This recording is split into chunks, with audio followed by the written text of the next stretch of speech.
Então, nós temos essa demonstração, né, retornando aí o nosso processo, para evidenciar esses resultados abrangentes. Pode passar. Não. Temos a DLPA, que eu botei aqui. Essa é uma demonstração tranquila de ser feita, né? Talvez o principal item ali que a gente precisa discutir são os ajustes de exercícios anteriores, certo? Vejam bem, a demonstração do resultado é do exercício. Aquilo que eu não coloquei naquele exercício, seja por erro, por mudança de critério contábil, o que eu tenho que fazer? Eu não posso mais jogar naquele resultado. O resultado já foi fechado. Eu tenho que jogar aonde? No lucros ou prejuízos acumulados. Viu? Então, esse talvez seja o principal ponto, que é o ajuste de exercícios anteriores. Ali depois, transferências para reservas. Eu tirando do lucro, jogando para reserva de lucro. Reversões de reserva. Certo? Eu tirando de reserva e voltando para o lucro. Tranquilo. Pagamento de dividendos e aumento de capital com lucros acumulados, se for o caso. Ou seja, eu parto de um saldo no início, que atualmente, como eu não posso ter, claro, nas grandes empresas, lucro acumulado, se a empresa teve lucro, o saldo inicial será quanto? 0, certo? Se ela teve prejuízo, se ela tem prejuízo acumulado, ela partirá do prejuízo acumulado, ajustado pelas contas. Então, essa é uma demonstração tranquila, parte integrante da mutação. Aí nós temos a estrutura da mutação do patrimônio. Aqui também é uma demonstração tranquila de ser elaborada, né? Obviamente, na prática, muito mais do que na academia, né? Nos cursos, para a gente fazer o exercício é mais tranquilo. Aí vocês têm ferramentas para evidenciar as mudanças que ocorreram no PL, tá, pessoal? Olha o nome, ó. Demonstração das mutações do patrimônio líquido. As variações que ocorreram no PL, certo? Ou seja, eu tirei de lucro para reserva de lucro. É uma movimentação, viu? Significa que vai alterar o PL, mas teve movimentação. Eu aumentei capital com reserva de capital. Beleza. Tá? Movimentei o PL. Destaque ali que nós podemos dar para a reserva de reavaliação, que foi extinta, certo? Isso aí é um dos itens que não está convergente às normas internacionais, tá? Porque o IFRS permite a reavaliação, mas ela está proibida por lei aqui. Na verdade, isso aí, se nós fosse fazer uma analogia, está convergente aos princípios americanos, aos US GAAPs, que não permitem reavaliação. Tranquilo? Então, ela está extinta por lei. Ações de tesouraria já falamos, né, quando se adquire ações da própria emissão. Lucros ou prejuízos acumulados, lucros devem ser destinados, ajuste de exercícios anteriores e ajuste de avaliação patrimonial, certo? Ou seja, dentro do patrimônio líquido. Então, nós temos todo esse reflexo ali no patrimônio, que deve ser evidenciado. Qual a importância disso para o usuário da informação, pessoal? Das mudanças no PL? Ou seja, um investidor pode estar preocupado se você está constituindo muita reserva de lucro, ou seja, por quê? Você está deixando de pagar dividendos, né? Então, isso são alguns detalhes que a gente pode ver dentro da demonstração. O investidor está preocupado, se ele for investidor e quiser dividendo, esse cara constitui reserva.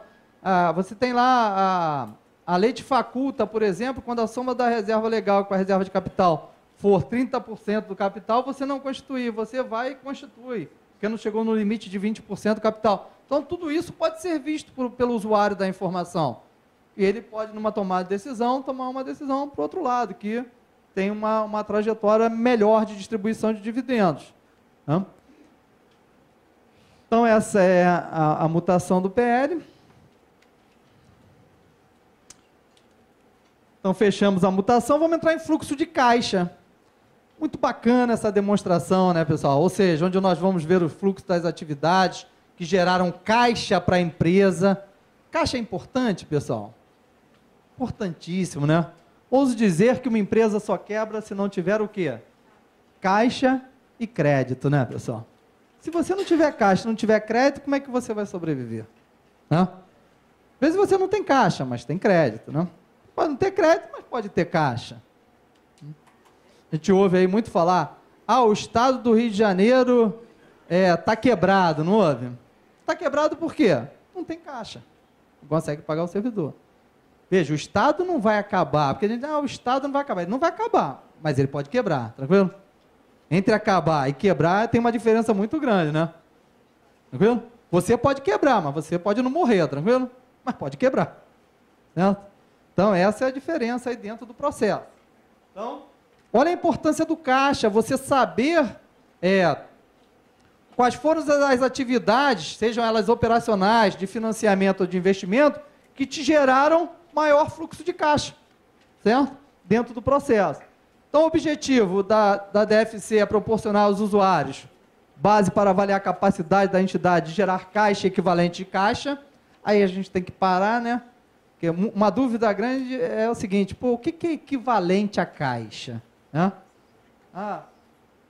Banco é equivalente a caixa? É, né? Na verdade, banco é um direito que você tem lá sobre o banco, você tem o dinheiro, deposita lá, o banco tem uma obrigação com você, você tem o direito sobre ele. Mas o que define um equivalente a caixa, pessoal? E ali é muito claro, isso tem que ficar na nossa mente, na hora da gente fazer a DFC, né? Equivalente a caixa é aquilo que é o quê? Que tem liquidez imediata, é de curto prazo, e o risco de alteração do valor é mínimo. Tranquilo? Aí eu pergunto para vocês, o investimento em ações, é um equivalente a caixa? Por que não? A ação tem liquidez? Ação da Petrobras, né? Da OGX, da Petrobras. Tem liquidez? Tem. Apesar de estar, tem liquidez. É de curto prazo? É. Você pode realizar a qualquer momento. Por que não é equivalente a caixa? Porque o risco de alteração do valor é elevado. Tranquilo? Tem que atender os critérios. Viu? Então, isso é o equivalente a caixa. Guardou isso? Alguém te perguntar o que é o equivalente a caixa? Curto prazo, liquidez imediata e o risco de alteração do valor é mínimo. Eu fiz um fundo de curto prazo de renda fixa. Equivalente a caixa. Eu investi num fundo de ações, investi num fundo de longo prazo. Não atende o critério. Tranquilo? Debênture. Eu comprei debênture. Debênture é equivalente a caixa? Debênture é um título de renda fixa ou variável? Renda fixa, né? Mas por que ele não é equivalente à caixa? O prazo é longo, normalmente. Viu? Então, os usuários podem avaliar as mudanças nos ativos líquidos, sua estrutura financeira e sua capacidade de alterar valores e prazos. Olha que lindo aquilo ali, né, pessoal? Quando você tem caixa, tudo não fica melhor, pessoal? Se uma empresa tem caixa, ela pode o quê? Negociar os seus passivos, por exemplo. Você pode ter passivos de longo prazo, com taxas que não te levava a ter um passivo oneroso muito alto. Você fazer o quê? Renegociar. Você pode fazer investimentos, certo? Melhorar a tua produção. Olha como é que o caixa facilita tudo. Então, essa é a visão do fluxo de caixa e a importância dele. Aqui falamos, né, o que? Caixa é caixa e bancos, né? Banco, na verdade, é caixa, e o equivalente de caixa, aquilo que nós comentamos. Aplicações financeiras de curto prazo, prontamente conversível em caixa, seja liquidez imediata, com baixa probabilidade de alteração do valor. Contas garantidas não são equivalentes à caixa, tá, pessoal? Tem gente que às vezes tem várias contas em banco, no total dá positivo, mas ele tem umas 2 contas que são negativas. Essas que são negativas, pessoal, são passivos, certo? E as outras são ativos. Vou passar, Renan. Os fluxos de caixa. Qual a dificuldade de fazer um fluxo de caixa? Quase nenhuma, né? Primeiro que você já tem um resultado, que é só ver a diferença de quê? Do disponível. Caixa equivalente a caixa. Eu tenho 1.000 em 14. Eu tenho 2.015, significa que meu fluxo de caixa foi o quê? Teve mais entrada de caixa do que saída em 1.000. O que é legal, né? Que a gente não tem, infelizmente, um quadro, senão eu ia mostrar para vocês como é que chega no fluxo de caixa. E como chega na DOAR, partindo de quê? Do ativo e do passivo, pessoal. Se o ativo é igual ao passivo, o ativo circulante mais o ativo circulante mais o não circulante é igual a quê? Ao circulante mais o passivo não circulante mais o PL. Se eu quero saber o caixa, eu tenho que separar o que é caixa equivalente a caixa e jogar tudo para o outro lado. Ou seja, o caixa, a variação do caixa é igual à variação das contas não caixa. Coisa bacana. É isso. Como a variação na DOAR do capital circulante líquido é o ativo circulante menos o passivo circulante, igual às contas que não são circulantes. É isso que a gente tem que refletir. E na hora de fazer a DFC é o quê? Eu já tenho o resultado. Eu preciso achar o quê? O resultado das contas que não são caixa. Tranquilo. Então eu chego ali a minha variação do caixa. Tranquilo? Então é esse processo que tem que ser pensado. Para quê? A dificuldade é o seguinte, é eu enquadrar as atividades em operacional, financiamento ou investimento. Que também tem um grau de dificuldade? Tem, mas o balanço nos mostra isso. Né? Fica bem claro no balanço essas atividades. Então vejam ali, pessoal, dá só uma paradinha agora. Eu tenho ali no balanço o quê? Eu tenho ativos e passivos operacionais, que obviamente estão relacionados aqui a atividades operacionais. O que eu tenho de ativos operacionais? Contas a receber, né? Clientes. E o que eu tenho de passivos operacionais? Fornecedores, tributos, né? Pagamento de salário. Então, nós temos ali as atividades. Vejam bem, ó, as atividades operacionais estão ligadas a ativos e passivos operacionais. As atividades de investimento estão ligadas aqui. Aqui grupo, aqui, ó, o não circulante, ó, compra e venda de imobilizado, aplicação financeira de longo prazo, investimento em coligada, por aí, participações. E atividades de financiamento estão ligadas aqui, a passivos financeiros. Clica aí, Renan, por favor, para a gente ver o enquadramento. Olha lá, ativos e passivos operacionais. Pode ir clicando. Estão relacionados às atividades operacionais, ativos financeiros de longo prazo e ativos permanentes, atividades de investimento, passivos financeiros e PL, atividades de financiamento. Certo? O sócio aportou recurso na empresa. Ele está o quê? Investindo? Não, ele está financiando a empresa. Viu? Ele, a pessoa física, está fazendo um investimento lá, mas a empresa está sendo financiada, tem uma obrigação para com o sócio. Então, a gente refletindo bem sobre o balanço, a gente consegue tranquilamente o quê? Enquadrar nas atividades. Professor, não é importante enquadrar, o importante é fechar a DFC? Não, o mais importante é enquadrar. Porque na hora de tomar a decisão, veja bem, se a maior parte do teu caixa vem de uma atividade de financiamento, teu caixa pode ser até positivo. Mas normalmente esse caixa que vem de atividade de financiamento é o quê? Um passivo oneroso, que você está pagando juros. Qual é essa taxa que você está buscando esse recurso?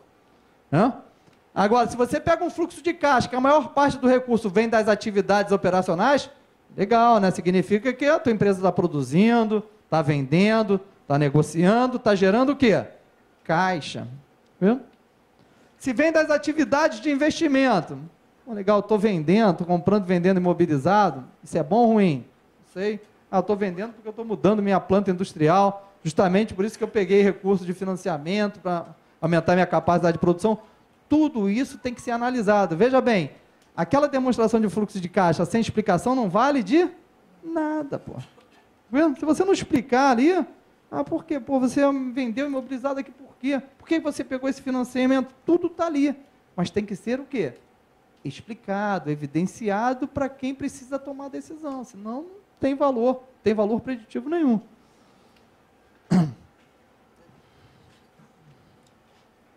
Temos dois métodos. Aqui é uma coisa interessante, né? Porque eu posso fazer pelo método indireto ou pelo método direto. O CPC recomenda o método direto, mas todo mundo faz pelo método indireto.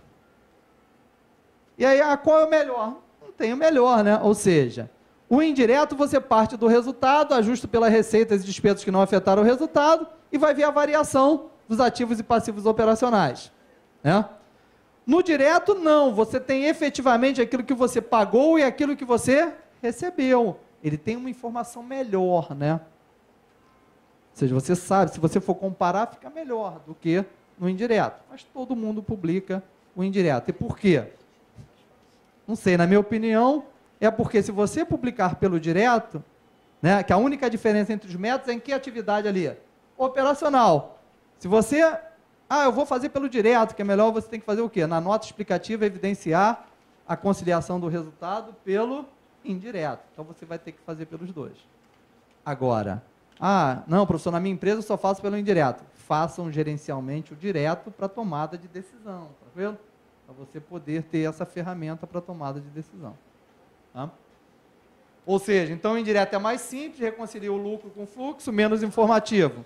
Direto, mais complexo, mais informativo. E aí a tomada de decisão é de cada um. Temos duas empresas aí com a mesma integralização de capital, certo? 11 mil. Mas a integralização se deu de formas diferentes. Essas devem ser iguais, pessoal? Veja, apesar da integralização ser 11, na primeira foi 11 mil em dinheiro. E a empresa A adquiriu um terreno à vista. A segunda entrou parte com dinheiro, em parte com terreno. Elas são iguais?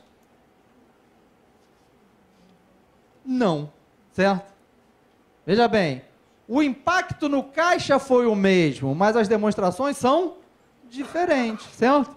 Vejam, na A, ele tem um fluxo de caixa de investimento. Por quê? Ele adquiriu com aquele dinheiro um terreno.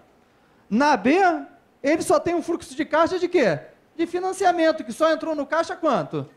1.000. O resto foi capitalizado como terreno, que não vai estar refletido no caixa. Não impactou caixa, o terreno, certo? O terreno impactou o patrimônio. Professor, mas como é que isso fica evidenciado? O terreno, o que a gente faz?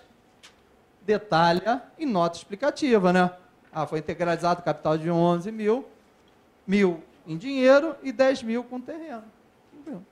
Agora, na primeira, não. Ficou bem claro que você aplicou, financiou, foi financiado com 11 e adquiriu um imobilizado por 10.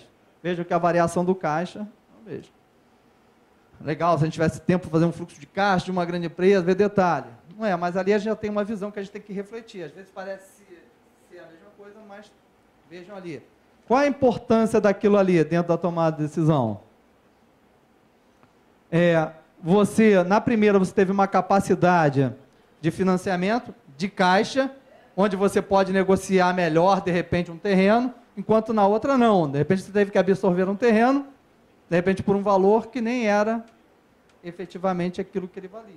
Um exemplo. Né? Pode passar, não? E para fechar, vamos na DVA, né, pessoal?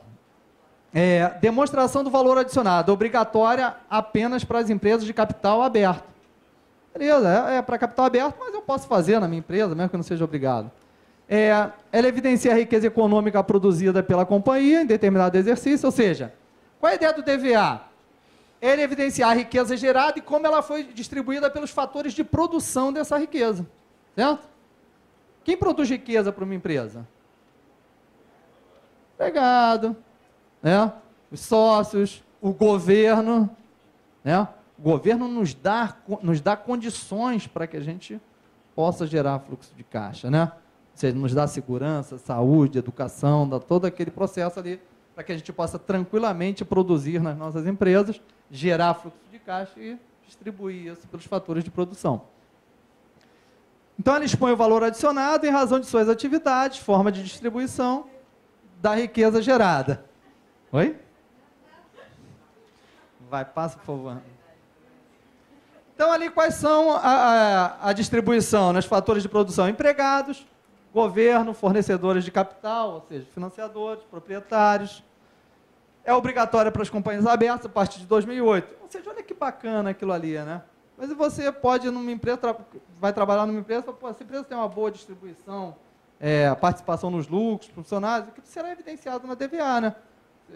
O percentual de participação, ou seja, será refletido ali. Tributo, olha lá, o governo recebendo a parcela que lhe cabe lá, da parte do tributo, imposto de renda, contribuição social. Os sócios recebendo o retorno do seu investimento. Né?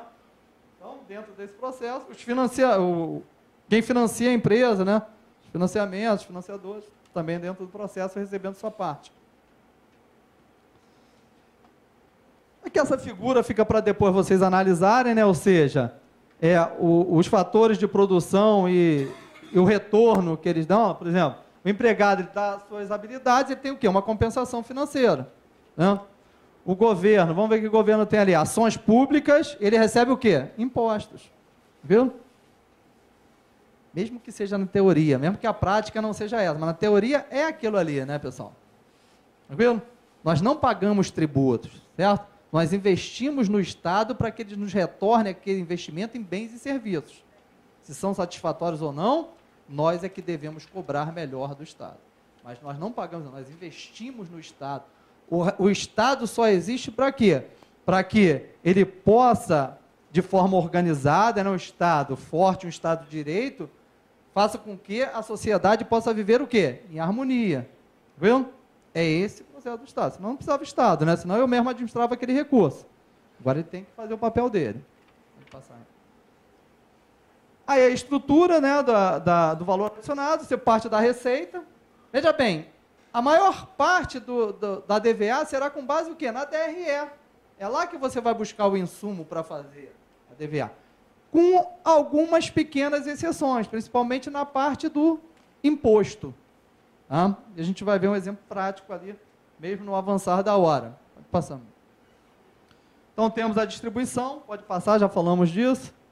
Aqui alguns exemplos, né? Só para a gente ter noção, isso não é de agora, tá? Essa estrutura, mas é uma estrutura que a gente consegue visualizar bem a capacidade da empresa de gerar caixa e de distribuir. Vamos ver ali a Petrobras, ó. A maior parte do valor adicionado por ela vai para quem?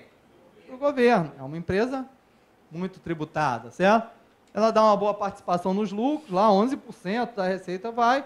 Ela remunera bem seus acionistas e os financiadores também, porque ela precisa de capital, né? Pode passar. Vejam já a Vale, uma empresa já com uma outra estrutura, né? Veja bem, os acionistas lá recebendo bastante lucro, o governo recebendo uma parcela bem menor lá, é menos tributado, a gente consegue ver isso nesse gráfico. Né? O pessoal também tem participação, sabe do histórico dessas empresas, dá participação nos lucros para os funcionários. Souza Cruz, ali, que legal. Por que aquele volume ali de tributação? Pelo produto que ela negocia, certo? Se a gente pegar, por exemplo, a Ambev também, talvez tenha um gráfico com muito tributo ali dentro do processo. Só para a gente ver. Aí o cara pensa, olha para um gráfico dele e fala assim, pô, essas empresas, eu não abriria uma empresa dessa. Não é porque você paga muito imposto que você não tem lucro, certo? Queríamos nós estar pagando hoje, fazendo nossa declaração e ter lá, pagamento de imposto, 100 mil reais. Eu queria fazer minha declaração e ter que pagar 100 mil de imposto. Significaria o quê? Que eu ganhei muito dinheiro naquele ano, né, gente? Pagar imposto é uma delícia, né? Não dá para falar assim, não, eu só quero ganhar 1.600 porque eu não quero pagar imposto. Eu quero te pagar 10, não, me dá só 1.600. Detesto pagar imposto. É assim que funciona? Não, pagar imposto faz parte, né, gente? Quanto mais imposto eu pago, significa que eu estou ganhando melhor, mais, né? Pode passar. Vamos falar desse exemplo rapidinho, porque esse é o detalhe da DVA, que é a parte do tributo, principalmente ali do ICMS, que você, quando compra, tem o crédito do ICMS, e quando vende, você tem que recolher. E o líquido vai ser o que você vai pagar ao Estado. Então, ali eu tenho uma empresa sediada em Maceió, adquiriu em 2 de janeiro de uma empresa comercial situada em Vitória, mercadoria no valor de 12, com alíquota de 12. Depois revendeu por 18, ICMS devido dentro do estado de Alagoas, 17. Beleza, aqui só para emoldurar ali o processo. Ou seja, então eu comprei por 12 com alíquota de 12, vendi por 18 com alíquota de 17. Faça, por favor, Renan. Tranquilo, né? A contabilidade, simples, né? Eu estou ali, ó, 12, alíquota de 12, ICMS de 1.440. Sabe que o nosso estoque vai pelo líquido, né? Eu tenho um custo ali, base de cálculo, na saída 18, alíquota 17, eu tenho ICMS a recolher de quanto? 3,60. Veja bem, se eu fosse pegar a DRE e colocar a distribuição para o governo, quanto é que eu colocaria ali, pessoal? Quanto é que eu tenho de imposto sobre vendas? 3.060. Se eu evidenciasse aquilo ali, eu estava o quê? Superavaliando a distribuição para o governo, que na verdade ele não vai receber aquilo. Porque eu tenho crédito de quanto? De 1.440. Certo? Então tem que ter atenção na hora de fazer DVA. Se eu for lá na DRE, pego aquela coisa e boto aquilo, eu vou estar o quê? Superavaliando a distribuição da riqueza para o governo. Beleza. Então aí, contabilização, tá vendo ali a aquisição, Ou seja, ICMS a recuperar, reduzindo do custo. Duplicata, pode passar, Renan. ICMS incidente sobre a operação de venda, ou seja, eu fazendo o confronto do ICMS a recuperar com o ICMS a recolher, para me dar o quê? O ICMS a pagar, certo? Então, eu tenho o ICMS a recuperar ali. Pode passar.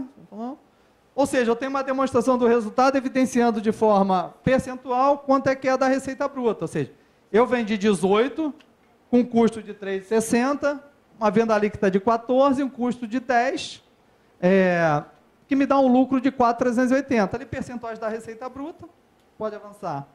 Ou seja, na hora de evidenciar a distribuição da riqueza, olha lá, eu vendi 18, tive insumo de quanto? De 12, certo? Que me deu um valor adicionado de 6. Esses 6, eu paguei 1.620 de imposto, veja, não foi 3.060 como está na DRE. Eu distribuí 27% da riqueza e no resultado eu fiquei com quanto? Ali só para 4.380, que, ou seja, 73%. O resultado eu podia dar parte para os empregados, parte para os sócios dentro do processo. Só para mostrar que esse é um dos detalhes. E para fechar, a gente não podia deixar de falar de nota explicativa, né? Já falamos aqui durante o encontro, aquilo que eu falei, nota explicativa. O benefício tem que ser maior do que o custo no momento da divulgação. Não adianta ficar dando informação que não vai adiantar para o usuário da informação. Então, a gente parte ali de uma conformidade com o CPC, políticas contábeis, limitações, dívidas atuariais que não foram reconhecidas, que vão impactar o patrimônio, divulgações não financeiras, eventos subsequentes, né? Você faz um contexto operacional, todo um processo. Para quê? Para facilitar a compreensão de todas essas demonstrações. Esse é o objetivo das notas explicativas. A empresa tem imóveis que não foram avaliados. Como é que faz agora? Bem, a empresa está enquadrada como o quê? A empresa? Ela tem que atender, ela é de capital aberto? Não, não, limitada. Essa só tem que ver as implicações que tem. As empresas de capital aberta, no momento que ela aderiu aos pronunciamentos lá, ela tinha que, naquele momento, fazer, que foi em 2010, o custo atribuído. Essas tinham que fazer. As outras têm que seguir as normas do Conselho Federal relacionadas ao tema. Ou seja, eu não vejo nenhum problema. Se for uma empresa limitada, por exemplo, dela, com base numa documentação hábil, possa reavaliar o seu patrimônio. Mas isso tem que ser, essa avaliação tem que ser feita por firma especializada ou pode ser um profissional, um engenheiro, vamos dizer? Um engenheiro já é um especializado, né? Já é uma pessoa especializada. Dependendo, se for um imóvel, depende para que fim que você esteja fazendo. 30. Oi? 30. Para efeito de? Locação. De locação? Então, aí você tem que buscar, por exemplo, se for para uma locação, eu acho que você pode fazer com um profissional qualificado, dependendo do grau de complexidade, certo?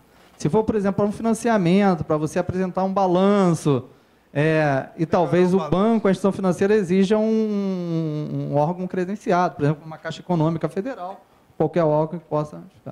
Agora, se for para efeito de locação, não vejo nenhum problema de ser um engenheiro. Talvez um profissional, até um corretor com uma capacidade e conhecimento daquele local, ele possa fazer uma avaliação para esse imóvel. Professor, no nosso trabalho de auditoria, a gente tem verificado que poucos contadores publicam essas notas explicativas. Sendo obrigatório, não deveriam essas notas constar no demonstrativo? Sim. A não ser que ele seja um profissional tão perfeito que ele consiga, nas demonstrações, evidenciar tudo. Veja bem, ele não consegue, nas demonstrações, fazer com que o usuário tire todas as suas dúvidas. Então, as dúvidas são tiradas aonde? Na maior parte das vezes, nas notas explicativas. Agora, que tipo de empresa é essa auditoria? Porque eu, no meu entendimento e no que eu acompanho, eu não vejo muita questão de não divulgação. Claro que eu não faço auditoria com você de campo, mas eu vejo notas explicativas deficientes, certo?